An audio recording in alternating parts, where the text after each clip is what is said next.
constantly got something to say to me. Like, bro, get off my... Like, plain and simple, bro. Get off, bro. Go about your business, bro. If you want to fight me, we can fight. If it ain't that, what are you talking about me for? Why you always got my name in your mouth, bro? Teofimo Lopez recently bashed Shakur Stevenson for what he called taking a weak fight, after news broke that Stevenson's WBC lightweight world title defense would now be against part-time electrician Josh Padley. Originally, Stevenson was set to defend his belt against Floyd Schofield Jr. on the Artur Beiderbiev versus Dmitry Bivol II undercard in Saudi Arabia. However, that fight was cancelled when Schofield Jr. was deemed medically unfit by the British Boxing Board of Control. Shakur said last week that Schofield was gonna pull out. Shakur said a month ago during the press conference he wouldn't be shocked if Floyd pulled out. And then just breaking, the Ring magazine is reporting. Lopez didn't hold back on his criticism, slamming Stevenson for what he sees as a calculated move to keep his belt safe without taking risks. "This dude's always looking for the easy way out," Lopez reportedly said. However, some fans see this fight as an emergency fight and not necessarily Shakur picking an easy opponent, which we could understand given that fight day is just hours away. Ring and be like, oh, I think I could beat him because he got out the ring and said I was the greatest fighter he got in the ring with. That was his exact words. He DM'd me, said, bro, you better than everybody I ever seen, this, that, and the third. So he remembered, like... Josh Padley, a former Central Area champion, hasn't fought anyone near Stevenson's level, though he was ranked No. 12 by the WBC after his September win over Mark Chamberlain at Wembley Stadium. Despite his inexperience at this elite level, WBC President Mauricio Suleiman confirmed that Padley is eligible to fight for the lightweight world title. Teofimo, who is never shy about giving his opinion, doubled down on his view of Stevenson's title defense. "This guy talks a big game, but when it's time to show up, he's all about cherry picking. Who's this Padley guy? Some weekend warrior with a tool belt. The fans aren't dumb. They know what this is. A joke." Teofimo Lopez. Another easy fight. The problem with him is he's too delusional to go in the gym and fix his mistakes. So the situation took an even stranger turn after Schofield Jr.'s father, Floyd Schofield Sr., made wild accusations about his son being poisoned before the fight was canceled. Schofield Sr. claimed, "Floyd will be okay and make a full recovery. Someone tried to kill him." Although he later clarified that no blame should be placed on Stevenson's team, the statement only added more fuel to the fire. Teofimo wasn't buying any of the excuses. Poisoned or not, Schofield was ready to give Stevenson a real fight, Lopez claimed. Now Shakur is hiding behind some last-minute replacement who doesn't stand a chance. What a joke! Breaking news, and it's bad. Floyd Schofield is out of the Shakur Stevenson fight, canceled. This is not a test. Padley's rise to this moment has all the makings of a boxing Cinderella story. While his work as a part-time electrician and lack of big fight experience are well known, Padley is determined to make the most of his unexpected shot at glory. Reflecting on his situation, Padley said, "I know if it was me, I would already be in the gym working, and if I'm close to fighting weight, then I'm ready to go. I respect him for what he's doing, but I would for sure be willing to do the same thing." Padley has long dreamed of committing to boxing full-time, but financial limitations have kept him working outside the ring. After his win over Chamberlain, he returned to work just a few weeks later.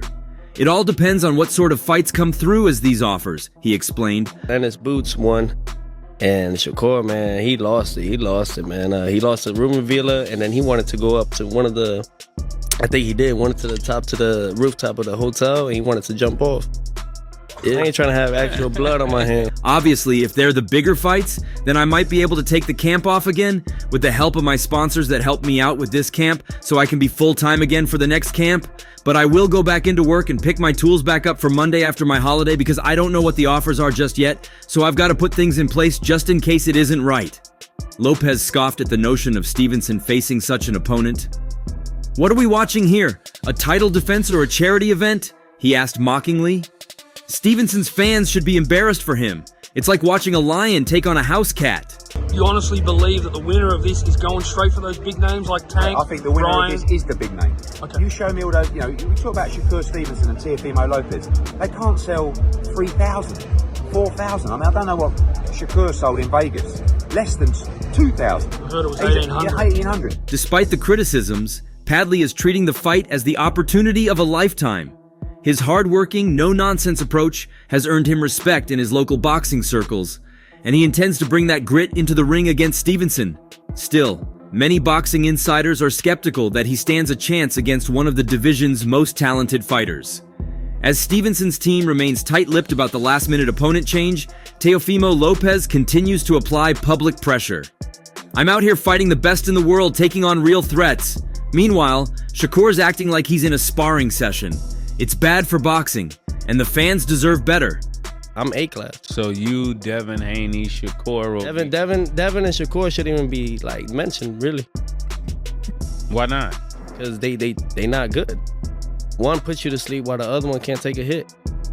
Padley's supporters, on the other hand, are embracing the underdog narrative.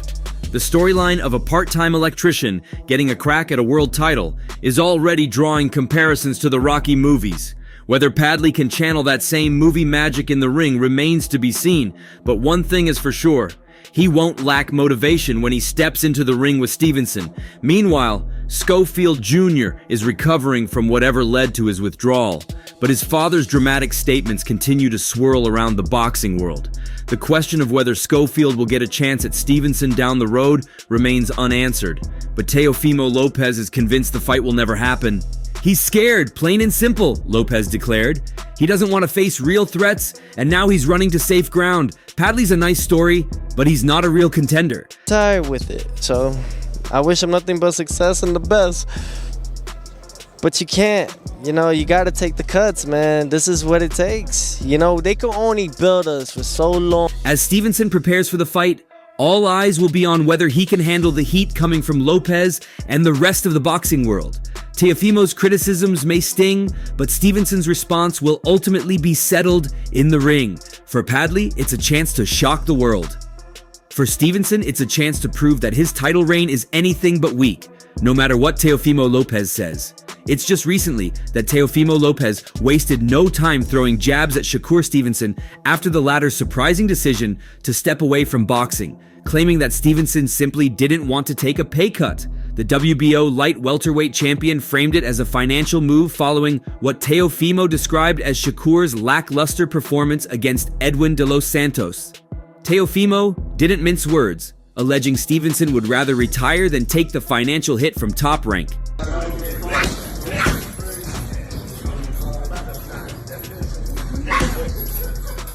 He said, "F this, I'm the best, and I'm gonna retire with it," Teofimo told Fight Hub TV.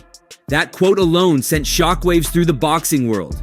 If what Teofimo claims is true, it paints a picture of a fighter who wasn't just protecting his undefeated record, but also his wallet.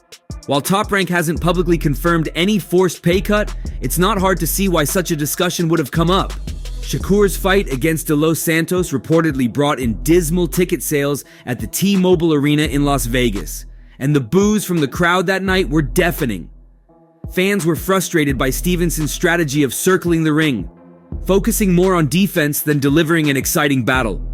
It's a performance many felt was beneath someone of Stevenson's caliber, a 3-division world champion. Well, it's his last fight with Top Rank, so good riddance. But he just fought a guy that had only 7 KOs. And what was it, 12-1? What was it, his record?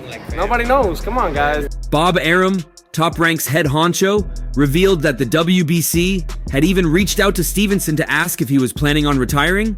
They would take his lightweight title if he did, Arum explained. Stevenson apparently told them he wasn't retiring, but the conversation alone is enough to raise eyebrows. Why would the WBC jump to such a question unless there were rumblings behind the scenes?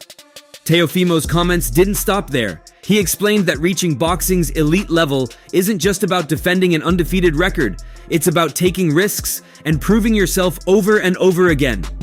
"They can only build us for so long," Teofimo said, implying that Shakur was riding on reputation rather than continued elite performances. "You've got to take the cuts. This is what it takes."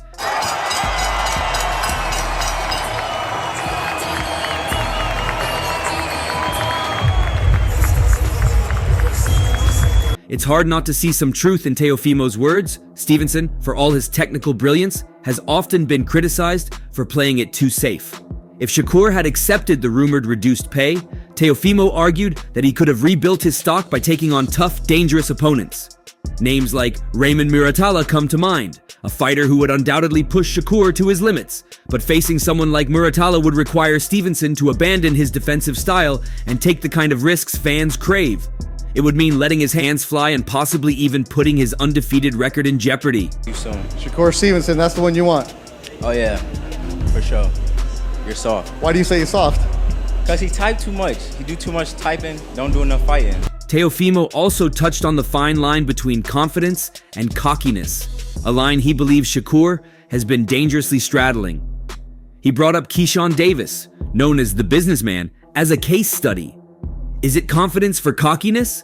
Teofimo said, hinting that the boxing world will soon learn whether Davis is the real deal or just another hyped fighter. The implication? That Shakur too might be more hype than substance if he doesn't prove otherwise soon. I ain't gonna say exactly what we were saying, but you know, just seeing things in the media and videos and stuff like that, and you know, fighters like to bring up things that happen, you know, behind closed doors, but they don't speak on everything that happened. So yeah, you know, I asked for a picture, but this man did tell me not to call him out after this. Interestingly, Teofimo's criticism isn't just about Shakur's recent decisions, it's also about boxing's current landscape. He sees fighters too focused on protecting their brands rather than taking the kinds of risks that define true champions. And to Teofimo, Shakur's rumored refusal to accept lower pay is just another symptom of that larger problem. What makes this situation even more heated is the tension it stirs among fans. Shakur's supporters see him as one of the sport's most technically gifted boxers, someone who has already proven himself by winning titles across 3 weight classes. When you throw Teofimo, right? Because we ain't talking about Shakur, Haney, and Tank, right, and Frank, right. You throw Teofimo in there though, yeah, 135, 140, yeah. I believe though. Now my favorite is Shakur, but I think that Teofimo has. To them, Teofimo's comments are just sour grapes, an attempt to stay relevant by attacking a rival. But for others, Teofimo is saying what many have been thinking, that Stevenson's recent performances haven't lived up to his potential, and that he's shying away from the challenges that would cement his legacy. Of course, Shakur has yet to respond publicly to Teofimo's comments. Whether he'll fire back remains to be seen, but one thing is certain, this story is far from over. If Stevenson does decide to come out of retirement, or if he never intended to retire in the first place, his next move will be under intense scrutiny. Fans and critics will want to see whether he can silence the boos, prove Teofimo wrong, and remind the world why he's one of the best. Yeah, that's what he's doing. I think the bananas and everything they keep doing is like a troll. Like it's something like the internet is attaching themselves to and is making his name more relevant. But it isn't just Teofimo throwing words at Shakur. Shakur Stevenson wasted no time calling out Teofimo Lopez on social media after Lopez's controversial title defense against Jermaine Ortiz in Las Vegas. The judges handed Lopez a victory, but it didn't sit well with boxing fans or Stevenson. The wide margin from one judge in particular sparked outrage, with many fans and analysts flooding social media to criticize the decision and question what that judge was watching. Stevenson made it clear that he believed Lopez's win was less about skill and more about business. In his view, Teofimo is being protected because he's a marketable fighter, and the powers that be don't want to damage his brand. "This is a business," Stevenson tweeted. "They can't F the money up." The implication was that Lopez's star power may have influenced the decision.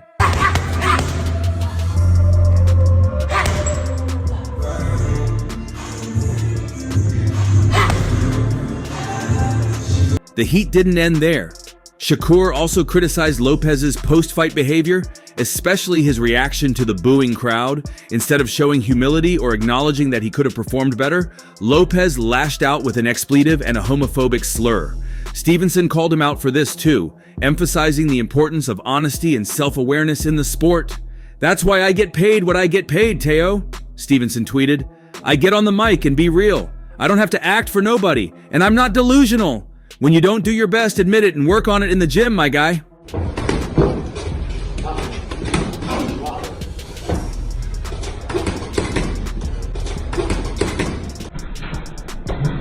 Stevenson also took aim at Lopez's struggles against boxers who move well in the ring. "He can't box movers," Stevenson wrote, highlighting a flaw in Lopez's game that Ortiz exploited throughout the fight. Ortiz's footwork and movement caused Lopez problems all night, and it was clear to many that Ortiz should have walked away with the win. This isn't the first time Lopez has been at the center of a judging controversy. Back in 2022, he fought Sandor Martin in a bout many believed he lost, but the judges awarded him the victory. Now history seems to be repeating itself. Top Rank, Lopez's promoter, finds itself in a tricky position. They have a flawed fighter who's still marketable, but how long can they continue to protect him from legitimate losses? When I push that Teo fight, I need y'all to get behind me, bro. Bro, Come on, bro. fighting with himself. Bro. Raymond Ford, another rising star in the boxing world, chimed in on social media, sharing Stevenson's sentiment. "He can't box movers," Ford tweeted, adding more fuel to the fire surrounding Lopez's limitations. As these conversations continue to swirl, it becomes increasingly clear that Lopez has a target on his back, not just from fans and critics, but from other fighters as well. Lopez, however, has his own opinions about Stevenson, and he hasn't been shy about sharing them. In a recent appearance on Cigar Talk, Lopez offered praise for Stevenson, but not without a significant caveat. "Shakur is a very talented, skillful technique fighter," Lopez said. "However, I'm scared to get hit, scared to get knocked out in front of the world." This wasn't just trash talk. Lopez claimed to have sparred with Stevenson in the past, and he believes that experience revealed Stevenson's weakness. You know, Shakur is a very talented, skillful technique fighter. Yeah. You know, can't take anything away from it. However, scared to get hit. "Me and Shakur sparred before. We did 3 rounds, Lopez recalled. According to him, it was a calculated session, with each fighter trying to figure out the other's style. Lopez focused on Stevenson's jab, analyzing how it functioned as both a weapon and a defensive tool. "It was just like work and me trying to figure out his jab," Lopez explained, but it's what Lopez said next that really raised eyebrows. Does he have a good jab? Yeah, he does, but once you pass his jab, it's game over. In Lopez's view, once an opponent gets past Stevenson's jab, they expose a major vulnerability. "It's food. It's lunch food," Lopez added, using a metaphor to suggest that once Stevenson's initial line of defense is breached, he becomes an easy target.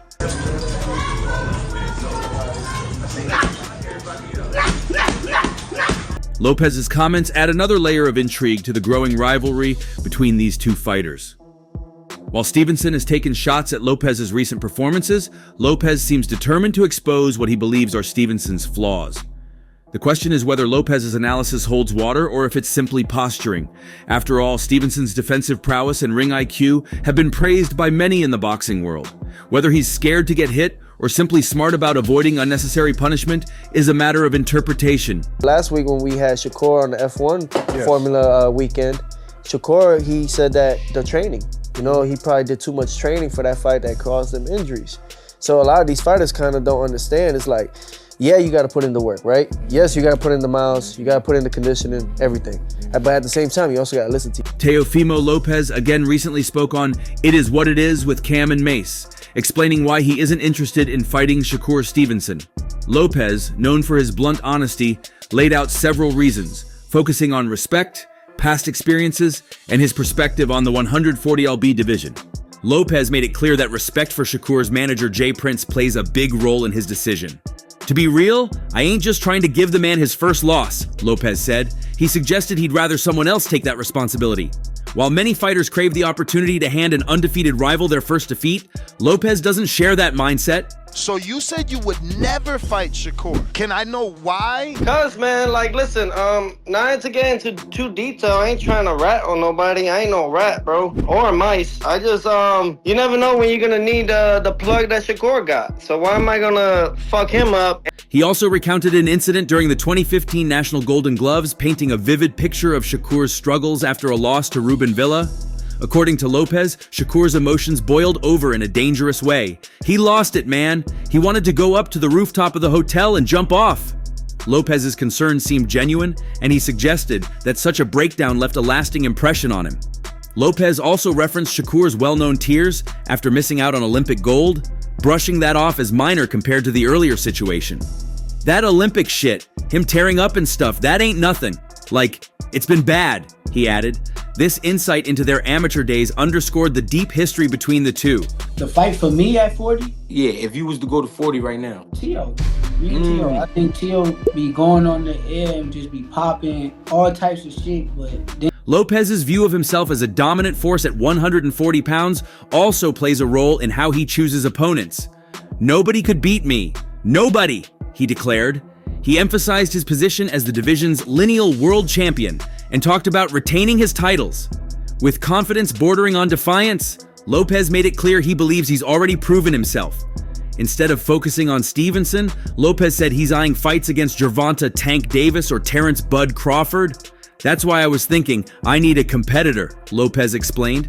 These names reflect the kind of high-stakes fights Lopez is after, ones that could further cement his legacy. And I do appreciate also Shakur Stevenson as a fighter. You know, I would like to see that fight, but later down the line. Fuck Shakur. Shakur's a whole ass bitch, man. Oh man. Shakur's a whole ass. Lopez also addressed why a fight with Devin Haney never happened. He placed the blame squarely on Haney's camp. "I've tried 3 times already with Haney, and the last time they were supposed to have a meeting with my promoter Bob Arum from Top Rank, and they never came, never showed up." Lopez sounded frustrated, suggesting Haney wasn't as eager as he was to make the fight happen. He also pointed out how quickly Haney jumped at the chance to fight George Kambosos after Lopez's controversial loss. "The moment that they gave me my first defeat, who was quick to jump right away to Kambosos? That was Devin Haney. What's your thoughts? Share them below and don't forget to like and subscribe to the channel for more updates."